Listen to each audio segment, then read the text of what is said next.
लोहरदगा लोकसभा क्षेत्र से कांग्रेस के प्रत्याशी सुखदेव भगत ने अपना नामांकन कर दिया है और इस वक्त उनके चेहरे पर जो थोड़ी खुशी, थोड़ा तनाव और थोड़ा उत्साह, सब कुछ का जो मिक्सचर दिख रहा है। क्या लग रहा है? चेहरा क्या बता रहा है? तनाव तो आपने नहीं है, इसमें पसीना आपने देखा होगा। और मोदी की सरकार जो है वो कारपोरेट घरानों के एजेंट के रूप में काम करती है। उनके पास पैसे हैं, महागठबंधन वहाँ हम लोग आम लोगों की पार्टी हैं। हम पसीना बहा रहे हैं, हम पसीना बहाने वाले लोग हैं और मोदी सरकार पैसे बहाने वाले। लड़ाई पसीना बहाने वाले और पैसे के बीच है। लड़ाई लोकतंत्र बचाने के बीच है और लोकतंत्र को छीनने वाले के बीच है। लड़ाई संविधान बचाने वाले की है और संविधान के चीज़ों के हत्या करने वाले की चीज़ है। लड़ाई गांधी के देश की लड़ाई है और गांधी की हत्या करने वाले के बीच लड़ाई है। इसलिए लड़ाई विचारधारा की लड़ाई है और ये हम कह सकते हैं कि विचारधारा की लड़ाई। आपने देखा महागठबंधन, हमारे सूबे के माननीय मुख्यमंत्री जी आए थे, हमारे राजद के लोग आए थे, हमारे माले के लोग आए थे, सारे लोग मिलके आपने देखा कि किसी भी बगिया की खूबसूरती क्या है, अलग अलग टाइप का फूल। और लेकिन मोदी जी का बगिया की खूबसूरती अलग अलग फूल नहीं होते हैं, अनेकता में एकता हिंद की विशेषता नहीं होते हैं। उनके शब्द क्या होते हैं? आम लोग के वाले शब्द नहीं होते हैं। महंगाई उनके शब्द नहीं होते हैं, बेरोजगारी उनके शब्द नहीं होते हैं। उनके शब्द क्या होते हैं? शमशान, कब्रिस्तान, मुसलमान, पाकिस्तान, इस तरह के उनके शब्द होते हैं। हमारे शब्द होते हैं किसान, हमारे शब्द होते हैं युवा, हमारे शब्द महिलाएं, उनके सुरक्षा, ये हमारे शब्द होते हैं। लड़ाई इसलिए मैंने कहा लड़ाई जनता लड़ रही है, हम तो एक छोटे से उनके एक नुमाइंदे हैं। लड़ाई हो रही है जनता वर्सेस तानाशाह मोदी सरकार के बीच लड़ाई हो रही है। पहले चरण का जब चुनाव हुआ पूरे देश में 102 सीटों पर जो चुनाव हुआ, पूरे देश में जो इंडिया गठबंधन के जो नेता थे, कॉन्फिडेंस उसमें बहुत ज़्यादा नज़र आ रहा था। लेकिन दूसरा चरण जब नज़दीक आ रहा और जो प्रधानमंत्री ने जिस तरीके का बयान दिया, तो आप लोग जो उनके नैरेटिव में फंसते हुए नज़र आ रहे हैं। क्या आपको लगता है प्रधानमंत्री जी की बातों को आप लोग सीरियसली लेते हैं? आप उनके सोशल मीडिया देख लें, आप प्रधानमंत्री जी की बातों को आप कोई गंभीरता से नहीं लेता है। उस समय से गंभीरता से नहीं लेता। उन्होंने क्या कहा था? 15 लाख रुपये हर एक के खाते में जाएगा, 2 करोड़ नौकरियां देंगे। 15 लाख तो नहीं मिला, किसी का खाता में गया तो नहीं गया, 5 किलो जरूर अनाज मिला। ये उनकी क्रेडिबिलिटी है प्रधानमंत्री मोदी जी का। इसलिए मोदी जी को हम प्रधानमंत्री नहीं बोलते हैं, मोदी जी को परिधान मंत्री बोलते हैं। कोई कार्यक्रम हो तो वो क्या दिन में 5 बार कपड़े बदलता है। और हम लोग हैं कैसे? देखिए टाना बाबा लोग जो कि गांधी जी के अनुयायी हैं, हम लोग इनके फॉलोअर हैं। इसलिए मैंने कहा कि प्रधानमंत्री जी को समझना चाहिए, आम आदमी का दर्द समझना चाहिए। वो दर्द किसका समझते हैं? अडानी का दर्द समझते हैं, अंबानी का दर्द समझते हैं। यही एक कारण उनका दर्द समझ के एयरपोर्ट उनको दे देते हैं, उनको रेलवे उनको दे देते हैं, उनको पोर्ट दे देते हैं। तो ये सारी चीज़ें लड़ाई इस चीज़ की है। राहुल गांधी जी कहना है कि देश की संपत्ति में सारे लोगों का हक है, ना कि चंद धम दो हमारे लोगों का हक नहीं है। हमारी लड़ाई उस जगह है, इसलिए पूरी लड़ाई बड़ी लड़ाई है। कांग्रेस की जो मैनिफेस्टो है, उसमें जो महंगाई, बेरोजगारी और तमाम जो मुद्दे हैं, ख़ास तौर से महिलाओं के लिए जो कहा गया है कि 1 लाख रुपए उनको मिलेंगे सालाना, जो मंच पर भी आप लोग बोल रहे हैं। लेकिन जो मैनिफेस्टो में जो अच्छी बातें हैं या जो बड़ी बातें हैं, उसको मोदी जी अपनी जो बहुत धार्मिक जो एक चीज़ बताया मोदी जी की, उन्होंने क्या कहा? मोदी जी की गारंटी, 7 फेरे लेने के बाद जिनकी गारंटी नहीं है वो अपनी गारंटी ले रहे हैं। गारंटी तो राहुल गांधी जी की गारंटी है, जो कोई बोलते हैं तो करते हैं। जब कांग्रेस पार्टी ये आपका फूड सिक्योरिटी बिल ला रही थी, लोग बोले कैसे होगा, इतना फूड कहाँ से आएगा? उन्होंने दिया। मनरेगा लाए, हमने दिया। कांग्रेस पार्टी जो कहती है वो करती है। इसलिए मैंने कहा कि उनकी गारंटी चाइना से भी खराब, चाइना मेक जो बोलते हैं ना, उससे भी खराब है मोदी जी गारंटी। हमारा एकदम खांटी जिसको बोलते हैं, आम लोगों की हमारी गारंटी है। अभी यहाँ पे लाइब्रेरी एक है बनी हुई, यहाँ पे कांग्रेस के पुराने जो सांसद हैं उनके फंड से बहुत सारा काम आपने देखा। तो लाइब्रेरी में कई बच्चों से बातचीत की, उन्होंने कहा कि महंगाई और बेरोजगारी 2 बड़ा मुद्दा है। तो लेकिन वो आम जनता के बीच आप लोग पहुंचाने में लग रहा है कि कहीं ना कहीं कुछ गड़बड़ हो रही है। नहीं, देखिए एक चीज़ बताएं, झारखंड के लोग बहुत सीधे साधे होते हैं और विशेषकर आदिवासी, वो इंट्रोवर्ट होते हैं, अपनी बातों को प्रकट नहीं करते हैं। और जब मैं कहा कि इसलिए बहुत सारी बातें आपको, लेकिन वो अंदर से बहुत आक्रोशित है। आक्रोशित इसलिए हैं, एक छोटी सी बात है, हर लोगों का भारत के जो ये संवैधानिक अधिकार है कि हमारी धर्म हो, हमारा धर्म का पहचान क्या हो। सबकी एक अलग अलग आस्था है, हिंदू की आस्था, मुसलमान की आस्था, क्रिश्चियन की आस्था, सबकी अपनी अपनी आस्था है। हमारी भी आस्था है, हम प्रकृति के पुजारी हैं।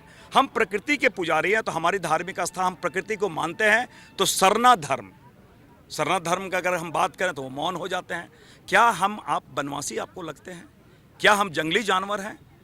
एक तरफ तो आप गिनती जानवरों का, हाथी की गिनती करते हैं, आप बाघ की गिनती करते हैं, और हमारी जब गिनती की बारी आती है तो हमें आप देते नहीं हो। तो क्या है, हम लोग जानवरों से ही बदतर हैं। हेमंत सोरेन जी को आपने जेल में डाल दिया, 29 राज्यों में एकमात्र मुख्यमंत्री। और किसमें जेल में आपने डाला? भूंयहर जमीन। भूंयहर जमीन सेल नहीं की जा सकती है, CNT एक्ट में सेल नहीं है। जो जमीन बिक्री योग्य ही नहीं है उससे कैसे उनको आपने जेल में डाला है? सबसे बड़ी बात है।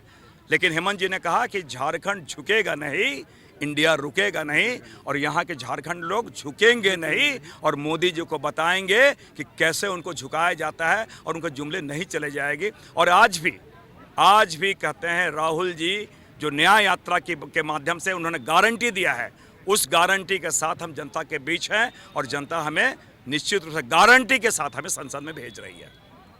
लोहरदगा लोकसभा क्षेत्र में आपके जो पुराने नेता रहे कांग्रेस के, चाहे वो नाम लेना सही नहीं होगा, तो उन सब के बीच में, और जैसा कि बंधु तिर्की जी ने भी कहा कि सबको मिल बैठकर सहयोग के साथ, तो सहयोग आपको पूरा मिल रहा है? पूरे आपने देखा होगा, हमारे विधायक डॉक्टर रामेश्वर उरांव जी यहाँ पर थे, हमारे अध्यक्ष जी, सारे जिला अध्यक्ष लोग थे, गठबंधन दल के दोनों विधायक थे। देखिए, कुछ चीज़ों को जिस तरीके से पेंट किया जाता है कि कुछ कमियां, कुछ लोग की प्रवृत्ति होती है कमियां ढूंढने का। कमी ढूंढने की बात है नहीं, जब बड़ा परिवार होता है तो ऐसा होता है, कुछ चीज़ें कमी रहती है, लेकिन निश्चित रूप से सारे लोग, हम लोग एक है। और सबसे बड़ी बात है, माननीय मुख्यमंत्री जी ने स्पष्ट कहा, उन्होंने कहा, उससे बड़े क्या मुख्यमंत्री जी से भी कोई बड़े यहाँ पे लीडर हैं? जब वो सदन नेता हमारे हैं, उन्होंने जब कहा तो हम लोग सारे लोग एक हैं। और आज भी मैं बता सकता हूँ, भारतीय जनता पार्टी डरी हुई है, बहुत सहमी हुई है। और डरी हुई, सहमी हुई जो लोग होते हैं, कमज़ोर लोग होता है ना, गाली देने लगता है। तो समझिए कि उसी प्रकार करा, कभी कुछ करा, कभी कुछ करा, वो नैरेटिव सेट करा है। तो ऐसा कुछ नहीं है, हम लोग सीधे साधे लोग हैं, और जीत के जाएंगे। हम लोग वोट देना जानते हैं और जीतेंगे, बस यही करें। चमरा लिंडा के बारे में जो सब सवाल पूछ रहे हैं, मेरा भी सवाल वही होगा, लेकिन ऐसा बार बार क्यों हो रहा है? कहीं आपस में बीजेपी के साथ उनकी साठगांठ तो नहीं है? चमरा लिंडा जी मेरे छोटे भाई हैं। हाँ, दुख तब होता है, वो नादान है। चमरा लिंडा जी नादान है। 3 बार की विधायक होने के बाद अगर कुछ गलतियां होती हैं तो दुख होता है। इसलिए मैं कह रहा हूं कि आज पूरा देश लड़ रहा है संविधान बचाने के लिए, लोकतंत्र बचाने के लिए। और सबसे बड़ी बात, ये क्षेत्र आदिवासी बेल्ट है, आदिवासियत की बात है, आदिवासियत अस्मिता की बात है, जल जंगल जमीन की बात है। ये भूमि मालूम है किनका है? जतरा टाना भगत की ये भूमि है, जिन्होंने अंग्रेजों को भगाया। वो झुके नहीं, उनका आप ड्रेस देखते हो, तन में थोड़े से कपड़े होते थे। ये आप देखिए, पूरे ये गांधीवादी तरीके से वो लड़ रहे हैं। संघर्ष करना चाहिए, डरना नहीं चाहिए, झुकना नहीं चाहिए। हेमंत जी झुके नहीं, उनके पार्टी का विधायक हो, आज हेमंत जी कष्ट में है, आप संघर्ष के कैसे साथी और उनके बीच मझधार में आप छोड़ दे रहे हो? तो या तो आप RSS के गोद में खेल रहे हो, या भारतीय जनता पार्टी के खेल रहे हो। और अगर आप में थोड़ी सी भी नैतिकता है, आपको चुनाव लड़ना था, तो आप झारखंड मुक्ति मोर्चा से रिजाइन कर देते। आपने गद्दारी शिबू सोरेन से की, आपने गद्दारी हेमंत सोरेन से की, आपने गद्दारी JMM से की, आपने गद्दारी महागठबंधन से की, आपने गद्दारी जब सारे लोगों से की, तो गद्दारी आपने आदिवासियों से भी की। ये जनता तो पूछेगी आपसे, क्यों आप लड़ रहे हो? कारण क्या है, हमें बता दो। क्या आप शिबू सोरेन से बड़े हो? क्या आप राहुल गांधी से बड़े हो? क्या हेमंत सोरेन से बड़े हो? और आप, हमारी बहन आज कल्पना सोरेन वो लड़ रही है, वो आप उससे भी बड़े हो? उनका निर्णय आप नहीं मान रहे हो?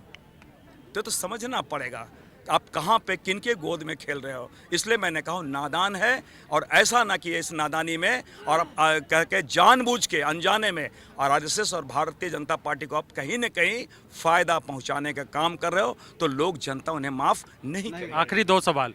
पहला सवाल ये है कि 13 मई को 13 अंक जो बहुत भारतीय समाज में है, हालांकि वो अंग्रेजी समाज का है, लेकिन भारतीय समाज में भी एक अंधविश्वास के तौर पर शुभ नहीं माना जाता। हालांकि तमाम कैंडिडेट है, तो आप इसको किस तरीके से देखते हैं? ये तो बहुत शुभ है। मैं आपको बता दूं, आज आपने देखा होगा ये मेरा पूरा वस्त्र, लोगों ने, सारे लोगों ने कहा, बहुत लोगों ने मुझे मना किया कि आज अंतिम दिन है, अंतिम दिन नॉमिनेशन नहीं करना, कुछ गलतियाँ हो जाएगा, बिफे है। और आपको बताऊं, हम बीफे आज सरना वहाँ पूजा करके आए। हम उरांव लोग, आदिवासी लोग, हम लोग बीफे को बहुत ये मानते हैं। वहाँ सबसे पहले पूजा अर्चना किए। और जहाँ तक 13 अंक की बात करें, मेरा जन्मदिन 13 अगस्त को मेरा जन्मदिन हुआ। मेरे लिए तो बहुत शुभ है, 13 नंबर है। इसलिए ये कहीं कोई बात नहीं है। आखिरी सवाल, कल्पना सोरेन आएंगी आपके लोकसभा क्षेत्र में चुनाव प्रचार करने के लिए, और राहुल गांधी या कांग्रेस के बड़े नेता का बातें हुई हैं, वो तय होगा दिल्ली से, लेकिन मैंने जो सूची मांगी जाती है और उसमें राहुल गांधी जी हैं, प्रियंका गांधी जी, खड़गे जी, इमरान प्रतापगढ़ी हैं, ऐसे फिर कल्पना सोरेन जी हैं, चंपई, ऐसे कुछ लिस्ट सूचियाँ बनती हैं, फिर उस जगह भी दी जाती है। और मुझे पूरी उम्मीद है, और अभी मैंने ये उलगुलान रैली में मैंने कल्पना सोरेन जी से मेरी बातचीत हुई, तो उन्होंने भी हामी भरी का मौका देख के हम लोग प्रयास करेंगे जाने का। तो हम पूरे आसान्वित हैं, लोग आएंगे और पूरा महागठबंधन एक साथ आएगा। और आप देखेंगे, मैंने कहा कि हम लोग चिंता नहीं करते हैं। एक कहावत बड़ी फेमस है यहाँ पर, कैसे ले ली झारखंड, लड़ के ले ली झारखंड। तो हम लोग लड़ने में विश्वास करते हैं, संघर्ष करने में विश्वास करते हैं, सामने कौन है ये हम लोग चिंता नहीं करते। शुक्रिया बहुत बहुत समय देने के लिए लाइव दैनिक को।